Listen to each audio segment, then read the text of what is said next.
आज का शीर्षक है परमेश्वर का वायदा आपके लिए। वो वायदा को पूरा करने वाला ईश्वर है। Hallelujah, hallelujah. वो वायदा को पूरा करने वाला परमेश्वर है, क्योंकि उसने वायदा किया और वायदा को उसने पूरा भी किया। वचन में लिखा, यीशु एक दिन आने वाला है। वो अपने अभिषिक्तों के द्वारा बात किया था कि वो आएगा और उसका वायदा पूरा हुआ। उसी प्रकार एक दिन यीशु फिर से आने वाला है, उसका वायदा है। आमीन, बोलिए आमीन। ओके, वायदा से हम वचन में देखते जाएंगे तो आपको समझ में आएगा। जल्दी जल्दी हम वचन से देखेंगे। और परमेश्वर का वायदा क्या है मनुष्य जाति के लिए, इस बात को हम पाते हैं उत्पत्ति की पुस्तक। जब मनुष्य सब बर्बाद हो गए, मनुष्य सबको परमेश्वर ने देखा, अरे लोग पाप कर रहे हैं। क्या कर रहे हैं? वो पाप कर रहे हैं और मेरे आराधना करना छोड़ करके संसार का, कोई पेड़ का, कोई सूर्य का, कोई चंद्रमा का, कोई जमीन का, वो आराधना कर रहा है। परमेश्वर ने बोला, इसको बनाने से मैं पछता रहा हूं। आपको परमेश्वर बनाने से पछताना नहीं, लेकिन आपके द्वारा प्रभु को महिमा मिलनी चाहिए। आमीन, आमीन। जोर से बोलो आमीन, आमीन। हम देख रहे हैं कि कैसे परमेश्वर ने इस पृथ्वी के लोगों को बनाने से एक बार पछताया था। क्यों पछताया? क्योंकि पृथ्वी पर पाप बढ़ गई थी। क्या हो गई थी? क्या हो गई थी? पाप बढ़ गया था, जिसके कारण परमेश्वर ने कहा, मैं पृथ्वी को बनाने से पछताता हूं। उत्पत्ति 6वां अध्याय और उसका 5वां वचन। और यहोवा ने देखा कि मनुष्य की बुराई पृथ्वी पर बढ़ गई है और उनके मन के विचार में जो कुछ ऊपर होता है सो बुरा ही होता है। 6वां वचन में, और यहोवा पृथ्वी पर मनुष्य को बनाने से पछताया और वह मन में अति खेदित हुआ। लेकिन परमेश्वर ने देखा, अरे मैंने इनको बनाया आराधना मेरी महिमा करने के लिए, लेकिन ये अलग अलग इस संसार की सृष्टि का महिमा कर रहे हैं, इसलिए पापी लोग कर रहा है, मेरी आज्ञा को नहीं मान रहा। तो बोला कि नूह, तू एक जहाज बना लेना, कि तू ही सच्चा मेरा भाई मानने वाला है, तू ही एक विश्वास योग्य है। ठीक है, तू विश्वास योग्य है, तू एक काम कर ले, तू एक नाव बना लेना और उसी बनाते बनाते तो ये भी प्रचार करना कि जल्द ही बारिश होने वाली है। उसमें बारिश होता नहीं था, उसमें ओस गिरते थे। लेकिन यहाँ वचन में हम देख रहे हैं कि परमेश्वर ने वायदा किया नूह से। क्या वायदा किया? उससे पहले उसको बोला कि तू एक काम कर। यहाँ पर हम इस बात को देखते हैं, गोपेर वृक्ष के उसने बनाया और सब प्रचार करता रहा, अरे बारिश होने वाली है। लोग मजाक उड़ा रहे हैं। हो सकता है आप भी कई बार आप यीशु के बारे में बताओ, लोग मजाक उड़ाएंगे, लेकिन आप लगातार बताना और परमेश्वर की महिमा करना। लेकिन लोगों ने विश्वास नहीं किया। आखिर में परमेश्वर ने उनका उस नाव को तैयार करने में मदद किया। और एक दिन क्या हुआ कि नाव तैयार हो गया, सब जीव जंतु पशु पक्षी जो परमेश्वर ने आदेश दिया था सब कुछ नाव में आ गए। तो परमेश्वर ने उसका गेट को बंद कर दिया, यानी नाव का गेट को बंद कर दिया। तो बारिश होने लगी। बारिश हुआ 40 दिन और 40 रात। कितना? 40 दिन और 40 रात। कितना हुआ? 40 दिन और 40 रात। 40 दिन और 40 रात बारिश होता रहा। और वचन लिखा, वहां का भूगर्भ भी फट गया, यानी कि जमीन से सोता निकलने लगा। वचन लिखा, भूगर्भ यानी आकाश तड़क गया, यानी आकाश खुल गया, पृथ्वी से भी पानी जोरदार निकलने लगा। और उससे क्या हो गया? स्तर बढ़ने लगा पानी का और वो बढ़ते चला गया। और बारिश हो रहा था 40 दिन और 40 रात। बारिश हुआ 40 दिन 40 रात। यीशु मसीह 40 दिन और 40 रात क्या किया? उपवास किया। मूसा होरेब पर्वत में कितना दिन रहा? 40 दिन 40 रात। 40 दिन और 40 रात। 40 शब्द जो है कि बाइबल की भेद की बातें हैं। आमीन, आमीन, आमीन, आमीन। बोलिए आमीन, आमीन। एक भी है वचन में, 2 भी है, 3 भी है, 10 भी है। इस प्रकार से संख्याओं के विषय में बाइबल बताती है। Hallelujah, hallelujah. इसीलिए हम देख रहे हैं 40 दिन 40 रात लगातार गिरा, पानी पूरा भर गया। फिर परमेश्वर देखा, अरे मैं तो किया तो गड़बड़ तो हो गया, लेकिन क्या करूं? परमेश्वर ने एक वायदा किया। वायदा क्या था? वायदा यह है, निकाल के पढ़ेंगे उत्पत्ति उसका 9वां अध्याय 12 और 13। कहा, फिर परमेश्वर ने कहा, जो वाचा मैं तुम्हारे साथ और जितने प्राणी तुम्हारे संग है उन सब के साथ भी युग युग की पीढ़ियों के लिए बांधता हूं, उसका यह चिन्ह है कि मैंने बादल में अपना धनुष रखा है और मेरे और पृथ्वी के बीच में वाचा का चिन्ह होगा। Hallelujah, hallelujah, hallelujah, hallelujah. किसका चिन्ह है? वाचा का चिन्ह। वाचा का मतलब वो वायदा है परमेश्वर के और तेरे और मेरे बीच में एक वायदा है। परमेश्वर ने कहा, ये मेरा वायदा है कि अब से मैं कभी भी पृथ्वी को मैं नाश नहीं करूंगा पानी से, पूरा दुनिया को। अभी कहीं कहीं बारिश होती है वो अलग बात है, लेकिन परमेश्वर ने वायदा किया कि मैं अब पछताऊंगा नहीं, परंतु मैं अपने लोगों को भेजूंगा ताकि लोग सुसमाचार सुने, लोग उद्धार में आए। परंतु मैं अपने वायदे को याद करूंगा और मैं पृथ्वी को कभी भी मैं डुबा कर नहीं मारूंगा, पानी में डुबा कर नहीं मारूंगा। जब आप प्रभु के साथ में अपना वायदा को जब पूरा करते हैं, परमेश्वर ने अपना वायदा पूरा किया। एक बार फिर से उसका वायदा था, तुझे मैं गुलामी में रहने नहीं दूंगा। 400 साल ये लोग गुलाम में थे, लेकिन परमेश्वर अपने वायदा को पूरा किया। उसने बोला, मैं तेरा दादा का परमेश्वर हूं, मैं इब्राहिम का परमेश्वर हूं, मैं याकूब का परमेश्वर हूं। मेरा वायदा है कि तुझे गुलामी में रहने नहीं दूंगा। तू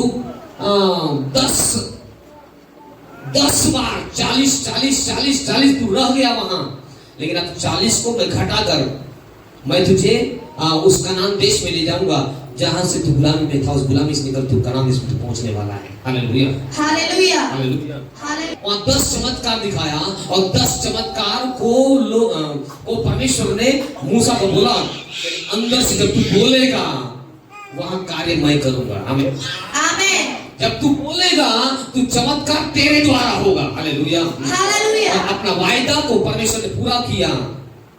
और जब पूरा किया, पता है वहां का राजा हिल गया, उसके सिंहासन हिल गए। आप जब दुआ करोगे, आप जब प्रार्थना करोगे, शैतान का सिंहासन हिल करके वो गिर जाता है, क्योंकि परमेश्वर का वायदा आपके साथ में आज है। आमीन, आमीन। उसने कहा, मैं तुझे कभी ना छोड़ूंगा और न कभी त्यागूंगा। कितने लोग अकेले मैं तो अकेले छोड़ मौके लागे ऐसा बोलते हो। नहीं, मेरा प्रार्थना कौन तो बोला उस दिन फोन से प्रार्थना करके, अरे पास्टर जी मैं अच्छा बुआ से बहुत प्रार्थना कर दो, सुनता ही नहीं बोले। वो कहाँ उड़ीसा से था कि महाराष्ट्र से था, वो कह रहा था मैं बहुत प्रार्थना कर रहा था पास्टर जी, लेकिन मेरी बुआ करती सुनता ही नहीं। मैं बोला, आप प्रार्थना करते हो? बोले, मालूम मुझे तो प्रार्थना कर जाता नहीं। परमेश्वर का वायदा है, तू प्रार्थना करेगा तो मैं तेरी सुनूंगा। आमीन। क्या करेगा? तू मुझसे प्रार्थना करेगा, मैं तेरी सुनूंगा। लेकिन जब मान लो कोई क्षेत्र में अगर पराजय हो रहे हो, उसका वायदा को याद कर लेना। परमेश्वर आपने कहा, मैं तुझे विजय दिलाऊंगा। मैं नहीं जानता प्रभु कौन क्षेत्र में कमजोर हूं। मैं फिर से बोलूं, यहोशू हर क्षेत्र में जहां जहां गया वो विजय को पता चला गया। आमीन। मैं बार बार हार जीत की बात करता हूं, क्यों? क्योंकि आपको हमेशा उससे युद्ध करके लड़ते जाना है, क्योंकि हमारा ढाल भी, अभी वचन पढ़ रहा भजन संहिता में, वो हमारा स्वर्गीय ढाल है। यहोशू 1 अध्याय उसका 8 और 9।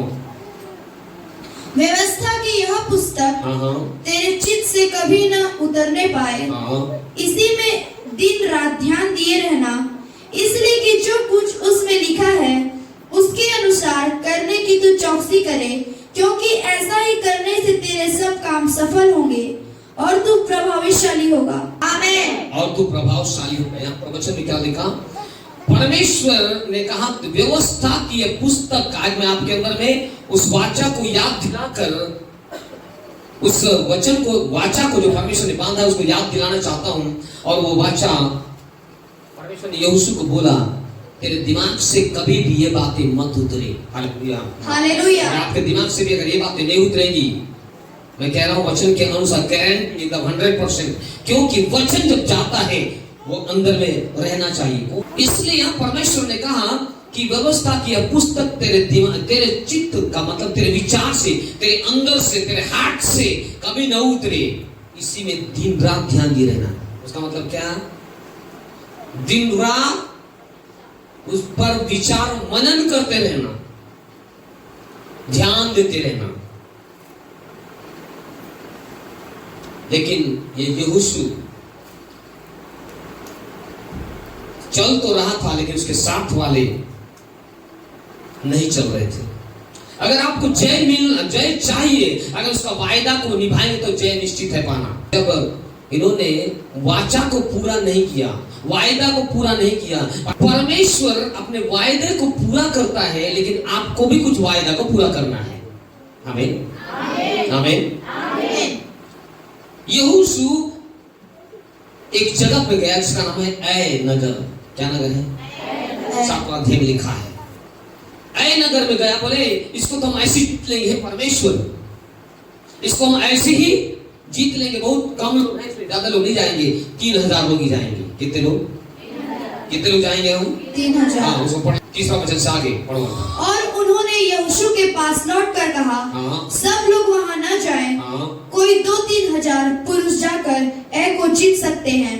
सब लोगों को वहां जाने का कष्ट न दे, क्योंकि वे लोग थोड़े ही हैं। अभी देखिए, जय तो आपको मिलेगा, पक्का है। हालेलुया। जय तो आपको मिलेगा, लेकिन बोले प्रभु यहोशू ज्यादा लोग को मत भेजना, कम लोग हैं उधर, हम जाएंगे 2-3 हजार लोग जीत के आ जाएंगे। लेकिन यहां पर हम देखते हैं केवल 2-3 हजार लोग युद्ध के लिए निकले, और युद्ध के लिए निकले। जब वहां पर युद्ध के लिए जब गए, क्या हुआ? और वहां जीतने वाले थे, लेकिन उससे पहले, लेकिन ये जब युद्ध करने गए, इनके तरफ से परमेश्वर युद्ध नहीं किया, परंतु ये गए और वहां का सब चीज को मतलब जीते नहीं है। दूसरी जगह में जब गए थे, वो लोग वहां से एक व्यक्ति ने लालच किया, जो तू जीतता है, जो तू वहां के लोगों को जब जीतेगा तो कोई भी चीज लालच नहीं करना, परंतु सबको इधर लाना है, मैं बोलूंगा कलीसिया में लाना है, इधर लाना है। कहां पर? परमेश्वर की उपस्थिति में। लेकिन एक आकान नाम का व्यक्ति था, वो क्या हुआ? जब वहां युद्ध किए, उससे पहले दूसरी जगह जब युद्ध किए थे, युद्ध करके वापस आए, और वापस आए तो सब अर्पण की चीजें लाकर वहां रख देते थे। लेकिन अभी दूसरी बार ऐ नगर में जब गए, वहां से जब युद्ध कर रहे थे, तो 26 से 30 लोग कुछ मारे गए, और वापस एकदम भाग रहे थे। अभी परमेश्वर के लोग वापस भाग रहे हैं, पीठ दिखाकर भाग रहे हैं, दुश्मन पीछे से वार कर रहा है, वो लोग क्या हो रहे? नाश हो गए। हम कब हारते हैं? जब आप परमेश्वर के साथ में संबंध नहीं रखते हैं। हम कब हारते हैं? जब हम वादा को तोड़ देते हैं। लेकिन परमेश्वर का वायदा था कि जो कुछ तू उस देश में जीते, सबको तू परमेश्वर के राज्य में ले आना। वहां का सोना, चांदी, पित्तल, जो कुछ भी है, सबको कहां लाना है? कलीसिया में लाना है, आराधना में लाना है, अपने जगह नहीं रखना। वापस आए लौट करके एकदम। और ये यहोशू क्या कर रहा है, थोड़ा सुनेंगे, देखेंगे जल्दी से। यहाँ पर हम 7वां अध्याय उसके बाद को देखेंगे, 5 वचन से आगे। तब ऐ के रहने वालों में ने उनमें से कोई 36 पुरुष मार डाले, और अपने फाटक के सवारीम तक उनका पीछा करके उतराई में उनको मारते गए। तब सब लोगों का मन पिघल कर जल सा बन गया, उनका हृदय टूट गया और पानी के समान बह गया, जल सा। वचन में तब यहोशू ने अपने वस्त्र फाड़े, वह और इस्राएली वृद्ध लोग यहोवा के संदूक के सामने मुंह के बल गिरकर पृथ्वी पर सांझ तक पड़े रहे, और उन्होंने अपने अपने सिर पर धूल डाली। और यहोशू ने कहा, हाय प्रभु यहोवा, तू अपनी इस प्रजा को यरदन पार क्यों ले आया? क्या हमें एमोरियों के वश में करके नष्ट करने के लिए ले आया है? भला होता कि हम संतोष करके यरदन पार रह जाते। हाय प्रभु, मैं क्या क्या कहूं जब इस्राएली ने अपने शत्रु को पीठ दिखाई। ये लगातार वो प्रार्थना कर रहे, प्रभु तू क्यों हमको इस जगह पर लाया? 9वां वचन में, और कनानी वरन इस देश के सब निवासी यह सुनकर हमको घेर लेंगे और हमारा नाम पृथ्वी पर से मिटा डालेंगे। फिर तू अपने बड़े काम के लिए क्या करेगा? यहोवा ने यहोशू से कहा, उठ खड़ा हो जा, तू क्यों इस भांति मुंह के बल पृथ्वी पर पड़ा है? इस्राएलियों ने पाप किया है और जो वाचा मैंने उनसे अपने साथ बंधाई थी उसको उन्होंने तोड़ दिया है। उन्होंने अर्पण की वस्तुओं में से ले लिया, वरन चोरी भी की है और छल करके उनको अपने सामान में रख लिया है। इसमें परमेश्वर कह रहा है कि तुम इसलिए हारे हो क्योंकि तुम मेरे वचन का पालन नहीं किए, तुम मेरे वायदा को पूरा नहीं किए। क्योंकि तुम में से एक व्यक्ति है, हेलो सुनिए इधर, तुम में से एक व्यक्ति है, तुम्हारे हार का कारण एक ही है। अगर तुम नहीं जीत पा रहे हो तो हार का कारण एक मनुष्य है। अगर 20 लोग मर गए तो हार का कारण एक ही है, क्योंकि तुमने मेरी वाचा को माना नहीं। तब परमेश्वर ने बोला यहोशू को, तुम्हारे बीच में से एक व्यक्ति है जो अर्पण की वस्तु जो मेरा होना चाहिए उसको अपने वो चोरी भी किया और तंबू में जाकर गाड़ दिया है नीचे। क्या कर दिया वो? अगर अर्पण की वस्तु को हम लालच कर लेते हैं, रख लेते हैं,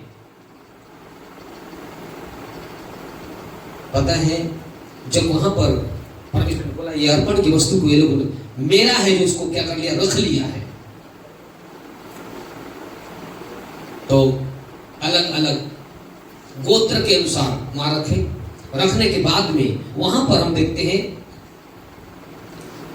एक व्यक्ति निकला जो युद्ध में गया था। वो भी शूरवीर था, युद्ध करने वाला था, लेकिन वहां वो बोलता है कि मैंने मेरे हार का कारण, इस्राएली लोग के हार का कारण यह हो गया कि मैंने लालच किया। क्या किया? क्या किया?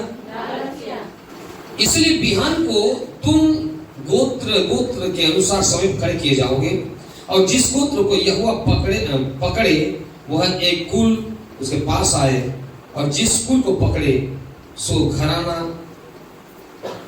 करके पास आए। फिर जिस घराने को यहोवा पकड़े वह एक पुरुष के पास आए।